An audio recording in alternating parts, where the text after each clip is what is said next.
Hello everyone, this is Josh Vision, and I'm here to give my Season 1, Episode 3 review of Peaky Blinders. So in this episode, we have Tommy coming up with this really brilliant plan. So we open up the episode with, I believe, Chief Inspector Campbell basically raiding the Shelby's operation, their neighborhoods, trying to find, the guns. But mainly the reason why he's trying to find the guns, is basically due to the fact that Tommy, Arthur, and the rest of them, the rest of his brothers are basically at the fair at this point. So this would be the perfect opportunity for them to actually try to find the guns, which they failed to do actually. We also have this interesting scene while this is happening between their Aunt Paul, and Mr. Campbell in regards to where the guns are and who's really the real leader of the operation. And we even have Aunt Paul basically throwing some shade at Campbell saying, listen, I heard you didn't fight, in the war over in France, that you basically, were a coward essentially. So after this, and actually before this whole scene ends, like I mentioned before, he was talking about who's really in charge of the operation, that he figured out that it was really Tommy, and that he wants Tommy to meet him over at some tea place around Friday.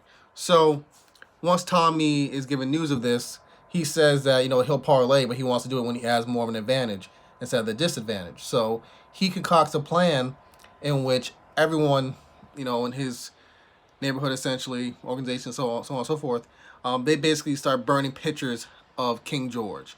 And he calls one of the newspaper reporters from the Birmingham Dispatch, I believe, saying that the fire represents the flame of war, and how they all respect and love the king, but basically the action of Campbell, or Mr. Campbell, has been really unnecessary. Raiding the place, the women, all this stuff, and how he's a war soldier and he's an ordinary man, and he feels that this is extremely, unjustified, basically. So he knew that this would cause conflict, not only for Campbell, but also when it came to Winston Churchill, who knows that this would cause even more controversy and more unnecessary press, basically. Especially with the fact that the king himself having his own images like burned. So not only does Campbell have to deal with that, little conflict, he also has to deal with the fact that he's still being rushed to try to find those guns, because those guns are of utmost importance.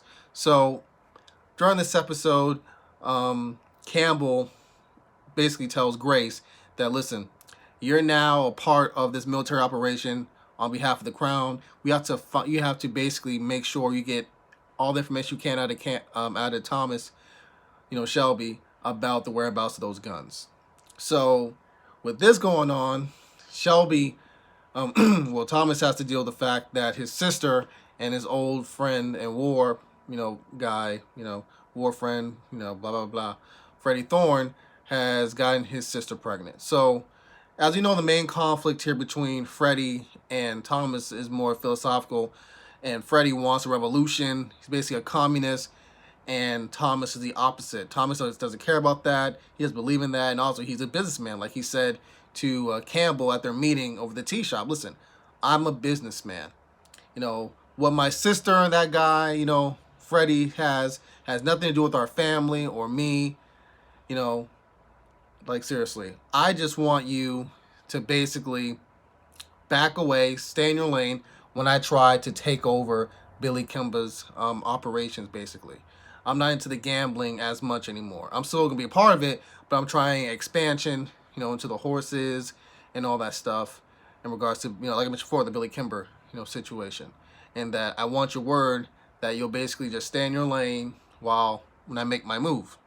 And once that happens, I'll give you your guns, but I need your word.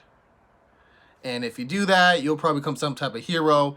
You'll get some type of medal, so on and so forth. So, he thought everything, ahead of schedule, while everyone else early in the episode thought he was crazy for even trying to even take over Billy Kimber's operations, which turned out to be a really smart thing, because it was more like a business proposition, because he was able to convince Billy Kimber, and his financial advisor and accountant, that the Lee family is the most important threat right now. Like, the Lee family has the largest, amount of kin So it makes sense for them to work together, Shelby's and Billy Kimber and his people, because the Shelbys know how the operations work and Kimber has the muscle. So they take out their enemy together. So that's how, once again, how far ahead in the game that Thomas Shelby thinks. He's always like 4 steps ahead of everybody. So we see him and Grace starting to bond. I believe at one point he allows Grace to actually sing in the bar, which he didn't want her to do. And she was actually one of the few people, besides his brothers and his aunt, that can actually put a smile on his face, especially after his horse, I believe, was like I think the horse got, like, something was done to the horse that made Thomas have to shoot him in the head. So obviously in this episode as well, we have Thomas having flashbacks, sort of like the previous episode, of his time in the war and how the heroin's helping him cope.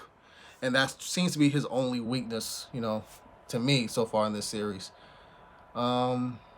Besides that, we had Aunt Pole and Thomas's younger sister, the one who Freddie Thorne has a relationship with, talking about the whole pregnancy thing and what's the best idea to do with it, whether have an abortion or to basically have Freddie leave town. Freddie agrees. Well, Freddie says he's going to stay in town, and there's nothing Thomas and his brothers can do about it. So that's interesting to see how that plays out, in the next episode. So yeah, I think I covered everything in this episode. If I missed anything, I'm sorry. Write your comments down below in the comment section. Thank you guys for watching. Adios.